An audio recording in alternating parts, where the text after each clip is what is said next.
有人说内地没有像《创世纪》和《大时代》这样的大制作，那么你一定是没有看过《股市人生》。今天小编带大家一口气看完我心中 No.1 的内地股票神剧，几乎1比1还原庄家是如何一步步诱骗散户进场，以及穷人是怎么利用高效的短线作战策略实现财富自由。剧中精准预言了新手熬完国庆假去证券所开户的大牛市，特别是证券部美女文文好多建设性的意见。那时候只要听劝，现在真的想要穷都很难。故事开始，孔亮是一个窝囊的下岗工人，女友嫌他没钱，怕他压力太大，傍上了大款。更糟的是，想要创业开饭店，连启动资金都没有。这晚他花了1块钱在路边摊买了一本炒股秘籍，在经过1夜的研读之后，孔亮觉得自己就是一个被耽误的炒股天才，于是找朋友借了2万块，准备杀进股市。好巧不巧，他们选址开饭店的对面正是证券交易所，冥冥之中都好像在暗示着孔亮什么。他鬼使神差走进交易所，看着里面人声鼎沸，纷纷看好股市未来的前景，孔亮更加确信自己的选择没错。可当他迫不及待来到交易窗口开户时，工作人员告知开户需要8万块后，他彻底愣住了。回去后一直爱慕孔亮的工友关霞一听到他的想法，没多想就把全部积蓄6万块拿给对方炒股。孔亮无以为报，只希望能在股市旗开得胜，大捞一笔。孔亮的妹妹是一个老股民，她清楚股市危机四伏，并不赞同哥哥借钱炒股。曾经没有在股市摘过跟头的我也跟孔亮一样，一股要大杀四方的英气终于换回，现在我只想回本的憋屈。孔亮很快就去证券所开好了户，可初来乍到上千只股票也不知道买什么好，犹豫不决之际，恰好碰到球星朋友大为就喝上了。好巧不巧，大为在这里碰到老同学杨洋，寒暄之间才知道杨洋在为机构做操盘手。孔亮一听两眼放光，感觉自己发财的机会终于来了。于是孔亮让大为前去向这个掌握股市晴雨表的女人探探底。杨洋也十分爽快告知大为他们正在做黄河这只股票。第二天一开盘，孔亮没有犹豫，全仓梭哈进了黄河。可大为却在这时犹豫不决，持币观望，只因证券部经理的好友文文让他不要轻举妄动，撑死胆大的饿死胆小的。孔亮的杀伐果断在庄家的一波拉升中乘风而上。由于当时没有涨跌停板的设置，孔亮第一次进军就赚嗨了，用8万的本金赚了4万。可不料还没高兴多久，第二天庄家就开始出货打压股价。4元9，抛出10万股，4块9吃进10万股；5元抛出20万股，5块吃进20万股。大户市的高手不难猜出这是庄家震仓洗牌的套路，毫不犹豫加大补仓力度。震仓的目的是让散户误以为庄家要出逃的假象，把像孔亮那些想要乘风而上的散户踢出局，并集中筹码以减少再次拉升股价的压力。那么相对有经验的老韭菜肯定会看出这种手段，但庄家一点也不担心会被看穿，因为他们会虚虚实实把出货和洗盘相结合，看似洗盘的行为吸引老韭菜进场，然后慢慢出逃，让他们来高位接盘。等老韭菜发现时，已经被高位套牢了。经过1个上午的洗盘之后，庄家开始快速拉升股价。5元1，抛出30万股；5块1进30万股。孔亮这个初生牛犊不怕虎的新手误打误撞，笑不拢嘴，大为追悔莫及。第二天铺天盖地全都是黄河的利好新闻，各种股评家纷纷出来表示看好这只股票。证券所的美女经理文文分析，这几天机构疯狂拉升股价，就是想吸引散户跟风买入，提醒越是这个时候越要沉得住气，毕竟机构可不是什么慈善家，一味的拉升让散户赚钱，尽自己一份力给脑热准备跟风的股民降温。孔亮调侃这么一个小小的营业部经理根本不懂什么叫股票，依旧没有打算撤退的意思。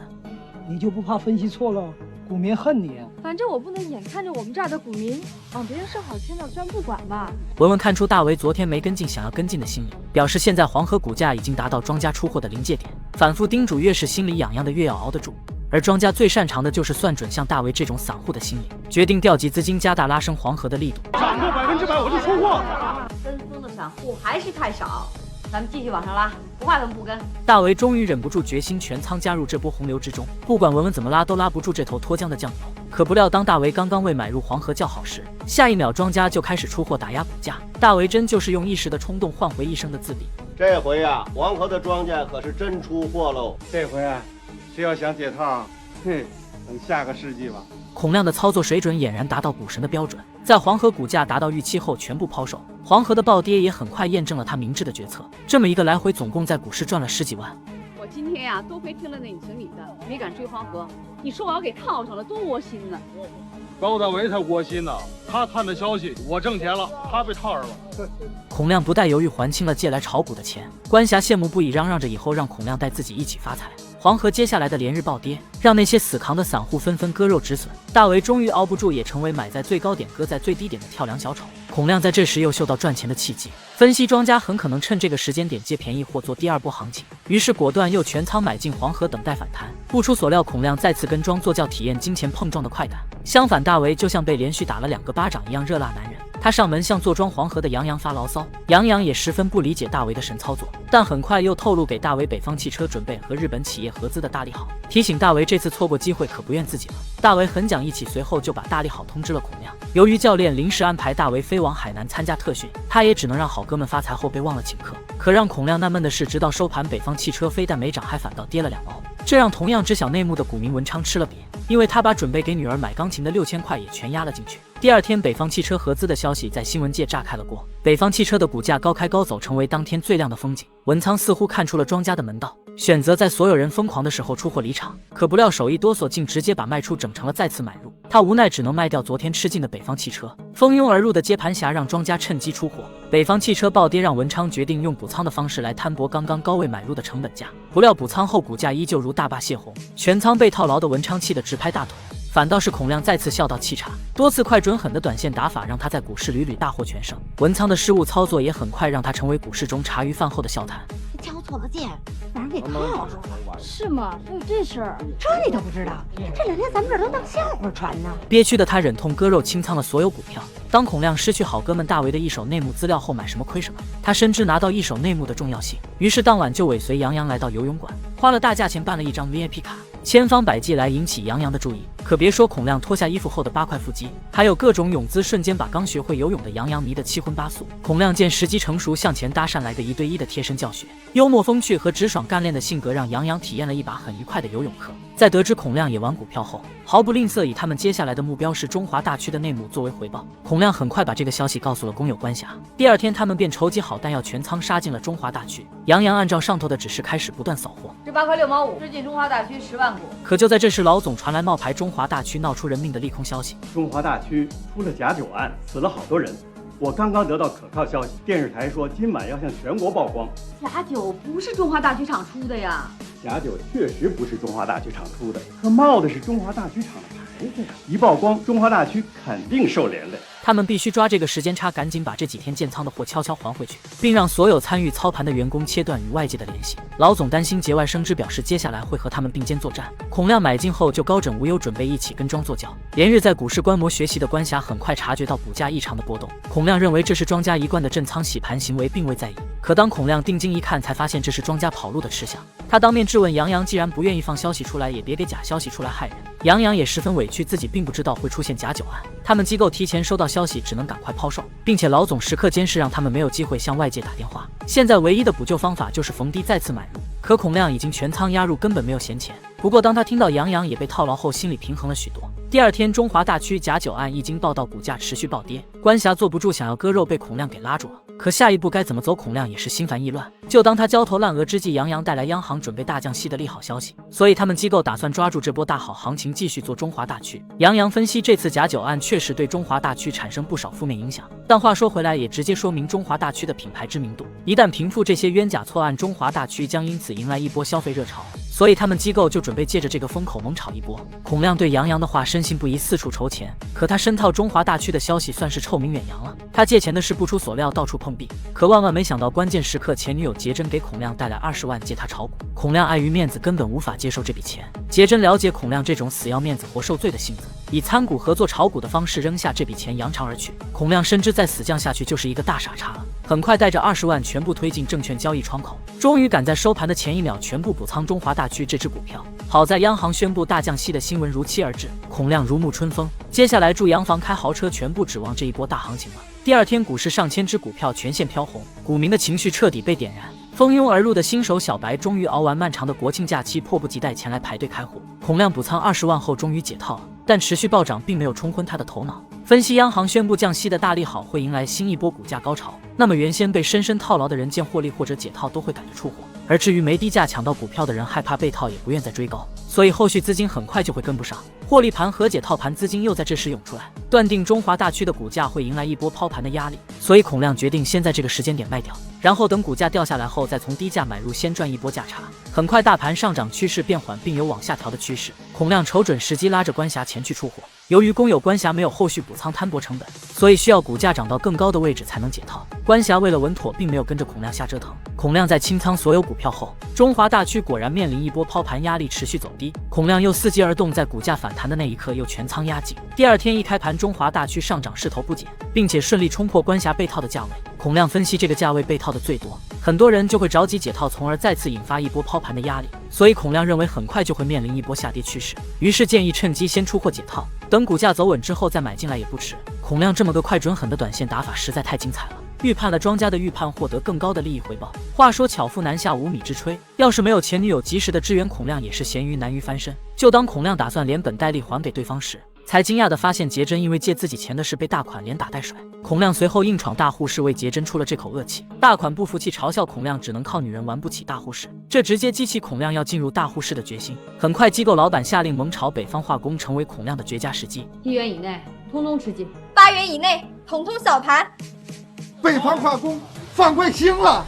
庄家巨量扫盘，要大涨开根基。大资金以推土机之势直线推高股价，股民们不再淡定，一窝蜂全杀了进来。大户室收到内幕的大款们互通消息，可这些已经被割惯的大款已经对这种消息免疫，纷纷吐槽牛还在美国加州吃草呢。于是还是决定先隔岸观火。散户们快挤爆了自助交易平台，生怕抢不到北方化工的股票。拉起来，好，拉起来。大款们看到这势头，不再淡定，纷纷大手笔吃进北方化工。证券部的美女经理不想看到股民们吃亏，揭破早上那则股评家的假新闻，分析这家公司并没有资产重组的题材，并且常年的业绩也是平平无奇，而股价暴涨只不过是庄家设下的圈套。这一通话就像及时雨一样，把脑热的股民给浇醒了，纷纷把手上持有的北方化工全部抛掉。激斗的老总终于见识到文文的影响力，前来合作，希望他能写一篇关于北方化工有资产重组的热点话题，来吸引更多的散户跟风买入。文文很不明白为什么要炒作这只绩差股。杨洋直言，基差股收集筹码时间短，见效快，就是现在太多散户攥着绩优股不肯卖出，这样一来，我们想要炒作北方化工也就没多少散户跟进，加上他们对基差股的警惕性，所以想要找文文合作的目的也是很明显了，就是用他的影响力制造假消息，吸引散户高位接盘。可文文骨子里就看不起这种影响股市环境的歪风邪气，在利益面前还是不忘初衷，保持本心。即便如此，杨洋也没有因此作罢，因为只要钱给的够，就不怕没人干这事。第二天，一位知名股评家吹捧北方化工的文章跃然纸上，老韭菜们看到这篇文章后彻底疯狂。孔亮两眼放光，再次放手一搏。老总看到市场情绪被成功调动起来后，全面调动大资金，再狠狠把股价往上拉，让这些投机分子全部在高位追进，为他们全身而退多设置了几道保险。关霞看到北方化工这么热门，蠢蠢欲动，关键时刻被孔亮给及时拦住了。他识破这是庄家粉饰太平的烟雾弹，现在高位入局只会被深深套牢。与此同时，文文一则揭露机构炒作北方化工的点评让杨洋不知所措。杨洋请示老板等会开盘要不要出货，老总分析这个节骨眼上出货必定会增加散户的恐慌性抛售，那么我们吃进一肚子的货也会被深深套牢，所以只能逆向操作，非但不能出货还要往上拉，并且两篇文章一篇看好一篇唱衰，前后矛盾，那么散户们肯定也会产生猜疑心理，似信非信，我们往上拉也就相当于给文文打了一巴掌，反而会让散户更加坚信北方化工的上涨空间。等散户大量涌入，我们再神不知鬼不觉悄悄出货，真可谓脱身白刃里杀出红尘中。老总的方案立竿见影，大量散户在强刺激下纷纷涌入。孔亮在股价达到预期价格后不再贪心，没有多一秒的迟疑，全部出货。他难以平复心中的情绪，在刺骨的冷风中深吸了一口98年的华子，只因他的账户在北方化工中翻了3倍，已然达到了进入大户室的资金标准。更让孔亮难以置信的是，他刚刚抛掉的北方化工股价就像飞流直下3000尺的瀑布。股市这种零和的博弈之中，有人开香槟庆祝，就有人追悔莫及。刚刚全仓高位追进的大妈被全部套牢，瞧着吧，这回套上啊，3年5年都不一定解了套。